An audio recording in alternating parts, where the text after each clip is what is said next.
जय हिंद साथियों। आज के वीडियो में हम बात करेंगे एसएससी जीडी के अंदर मिलने वाली सैलरी के बारे में। अगर आपका एसएससी जीडी में सिलेक्शन हो चुका है, चाहे आपका BSF, CRPF, ITBP, SSB, CISF, Assam rifle, कोई सी फोर्स में आपका सिलेक्शन हुआ है, या फिर अभी आप 2025 के अंदर जो आपका अभी एग्जाम होने वाला है एसएससी जीडी उसकी तैयारी कर रहे हैं, तो आपके लिए भी जो सैलरी का जो वीडियो आप देख लेंगे तो सैलरी के संबंध में आपका जो डाउट्स है वो बिल्कुल क्लियर हो जाएगा। इस वीडियो के बाद में आपको सैलरी के ऊपर वीडियो देखने की जरूरत नहीं पड़ेगी। पूरे डाउट्स आपके क्लियर हो जाएंगे। टोटल कितनी सैलरी मिलेगी, कौन कौन से आपको अलाउंसेज मिलेंगे, इसके अलावा कितनी आपकी कटौती होगी, ट्रेनिंग के दौरान कितनी सैलरी मिलेगी, ट्रेनिंग के बाद कितनी सैलरी मिलेगी, पेंशन के लिए क्या सिस्टम रहेगा, यानी कि एसएससी जीडी का जो सैलरी के संबंध में आपका जो भी डाउट्स होगा इस वीडियो के माध्यम से क्लियर होने वाला है। चैनल पे अगर आप पहली बार विजिट करें चैनल को सब्सक्राइब जरूर कर लीजिएगा। वीडियो को लाइक नहीं करते लाइक जरूर कर देना। तो सबसे पहले हम बात करते हैं एसएससी जीडी से अगर आप भर्ती हो रहे हैं तो आपकी जो रैंक होती है वो एज ए कांस्टेबल होती है। अब कांस्टेबल की जो बेसिक पे है वो आपने नोटिफिकेशन के अंदर देखा होगा। जब एसएससी जीडी का आपका नोटिफिकेशन निकला था उसके अंदर आपने देखा होगा आपकी जो सैलरी शो की गई है 21,700 से लेके 69,100 तक आपकी सैलरी शो की गई है। इसके अंदर आपका जो 21,700 है वो आपकी बेसिक पे हो जाती है।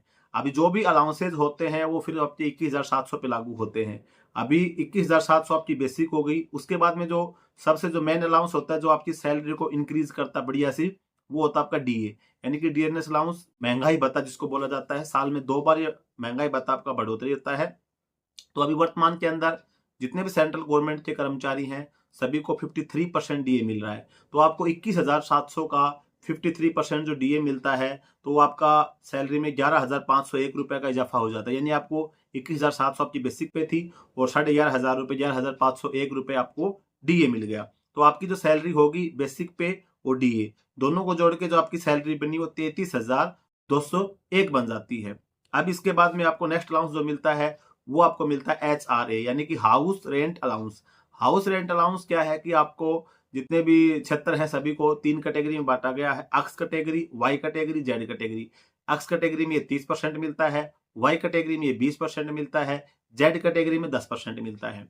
तो अगर हम कम से कम भी मिनिमम से मिनिमम मान के चले जो आपको भाई कम से कम जो मिलेगा, बाकी 20-30 भी हो सकता है, बाकी 10% पे अगर हम मान के चलते हैं कि भी आपका जो बेसिक पे का 10% अगर आपको HRA मिलता है, यानी कि हाउस रेंट अलाउंस के रूप में आपको मिलता है, 2,170 रुपए आपको HRA मिल जाता है। तो आपका बेसिक पे डीए दोनों जोड़ के 33,201 हुआ था। इसमें HRA अगर हम जोड़ देते हैं तो आपकी जो सैलरी बन जाती है वो बन जाती है 35,371 रुपया। अभी इसके बाद में नेक्स्ट जो अलाउंस आता है वो आपको मिलता है राशन मनी, यानी कि जो राशन मनी आप जो मैस में खाना खाते हैं सीएपीएफ के अंदर जो राशन आपका जो होता है वो आपको उस राशन मनी उसकी आपके सैलरी के साथ में जुड़ के आती है। बाकी जैसे आर्मी नेवी एयरफोर्स में आपको फ्री ऑफ कॉस्ट राशन मिलता है, बाकी सेंट्रल आर्मड पुलिस फोर्स में गवर्नमेंट के द्वारा आपको खाने का पैसा आपके अकाउंट में आपकी सैलरी के साथ में दिया जाता है। फिर आप जितना दिन मैस में खाना खाते हैं उस हिसाब से फिर आप उस मैस का इंचार्ज जो होता है उसको आपको पेड करना पड़ता है। तो सैलरी के साथ में आपको मैस का जो राशन मनी का अमाउंट भी मिलता है। वर्तमान में एक दिन की जो राशन मनी है वो 142 रुपए 75 पैसा है। तो आपको एक महीने का जो राशन मनी मिलेगा टोटल 4,283 रुपए मिलता है अगर 30 दिन का महीना है तो इसके अंदर अगर आपका बेसिक पे डीए HRA के बाद अगर राशन मनी जोड़ते हैं तो आपकी सैलरी जो हो जाती है 39,652 रुपए के आसपास, 53 रुपए के पास आपकी सैलरी हो जाती है। अब इसके बाद में इसके अंदर अगर हम जोड़ेंगे टीपीटी, ट्रेनिंग के दौरान जैसे आप भर्ती होंगे आपको टीपीटी मिलेगी, तो टीपीटी 2700 रुपए मिलती है आपको। तो HRA, टीपीटी, डीए, HD सब चीज करके अगर टीपीटी इसमें जोड़ते हैं तो 42,353 रुपए आपकी सैलरी बन जाती है। अब इसके अलावा छोटा मोटा अलाउंस आपको हेयर कटिंग अलाउंस मिलता है, सॉफ्ट टॉयलेट अलाउंस मिलता है, रम अलाउंस मिलता है, 200-250 रुपए आपको और मिल जाते हैं। तो लगभग आप देखेंगे तो 42,500 के आसपास आपकी ग्रोथ सैलरी हो जाती है। क्योंकि बाकी जो रिस्क अलाउंस वगैरह है और बाकी जो क्षेत्र के वाइज जो अलाउंस मिलते हैं वो आपको ट्रेनिंग के बाद मिलेंगे। लेकिन एक नॉर्मल जो मिनिमम से मिनिमम सैलरी जो आपकी बनेगी हम उसकी बात कर रहे हैं। अभी आपकी बन गई 42,500 सैलरी। अब इसके अंदर आपकी कटौती होगी। अब ये तो आपकी ग्रोथ सैलरी बनी थी, अब आपकी नेट सैलरी कितनी बनेगी उसकी बात करेंगे।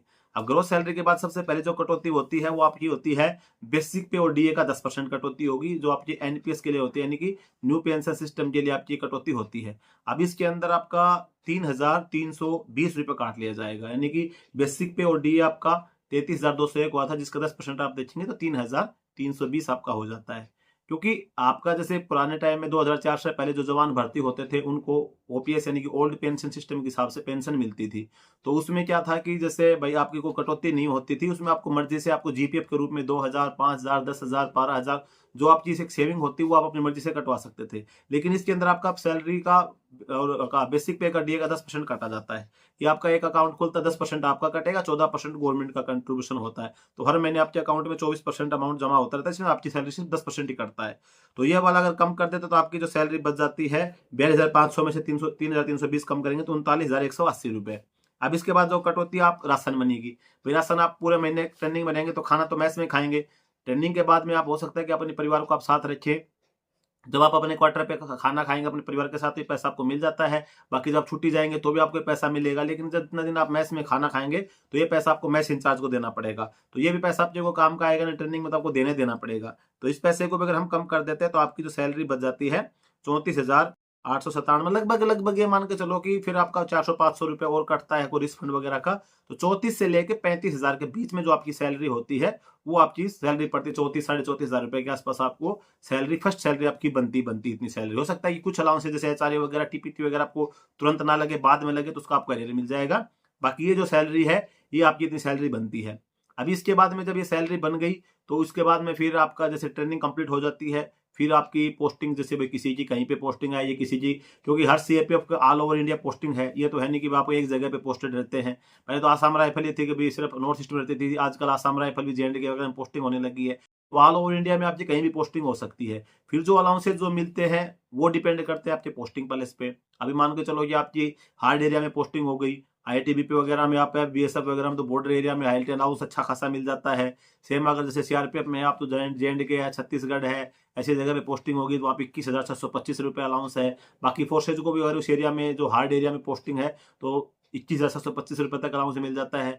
बाकी आईटीबीपी वगैरह है, चाइना बॉर्डर वगैरह पे रहते हैं तो इनको और ज्यादा अलाउंस मिलता है। तो वो फिर डिपेंड करता है कि आपकी जो सैलरी वो लास्ट उस जहाँ पे आपकी पोस्टिंग होगी वहां पे कौन सा अलाउंस आपको लागू होता है, उस अलाउंस के हिसाब से फिर आपकी सैलरी बनती है। अगर कम क्षेत्र मतलब प्लेन एरिया में आपकी पोस्टिंग आ गई तो आपको जो मिल रहा है इतना ही मिल पाए। हो सकता है कि भाई किसी प्रकार का अलाउंस लागू ना हो तो आपको ज्यादा ना मिल पाए। बाकी अगर आपकी पोस्टिंग हार्ड एरिया में आ गई जहाँ पे एक अच्छा खासा अलाउंस मिलता है तो यही सैलरी आप अपनी देखेंगे तो आपकी जो सैलरी होगी 60-70 हजार रुपये क्रॉस कर जाएगी। आईटीबीपी वालों की तो 80-80 तक पहुंच जाती है, जो बॉर्डर पे, चाइना बॉर्डर के ऊपर जिनकी ड्यूटी लगती है। तो सैलरी बहुत ही एक अच्छी खासी सैलरी मिलती है। मिनिमम सैलरी आपकी स्टार्टिंग 34-35 हजार से शुरू हो जाती है। बाद में फिर जहाँ जहाँ फिर आपकी जैसे जैसे आपकी सर्विस बढ़ती जाएगी तो वैसे सैलरी बढ़ती है। साथ साथ फिर आप जहाँ पे पोस्टिंग जाएंगे वहाँ के पोस्टिंग के हिसाब से सभी अलाउंसेज लागू हो जाते हैं। अगर किसी को एचआरए 20% 30% लागू होता है तो एचआरए के हिसाब से सैलरी आपकी इंक्रीज होती है। बाकी मैंने जो मिनिमम से मिनिमम था वो एचआरए आपका जोड़ा है। तो सैलरी के संबंध में जहां तक मुझे उम्मीद है आपका पूरा डाउट्स क्लियर हो गया होगा। फिर भी अगर सैलरी के संबंध में, अलाउंस के संबंध में, इस टॉपिक के ऊपर आपका किसी प्रकार का कोई भी डाउट्स है आप कमेंट करके पूछ सकते हैं। वीडियो अगर आपको अच्छा लगा हो तो वीडियो को लाइक जरूर करना, और चैनल पे पहली बार आए हैं सब्सक्राइब जरूर करना। जय हिंद।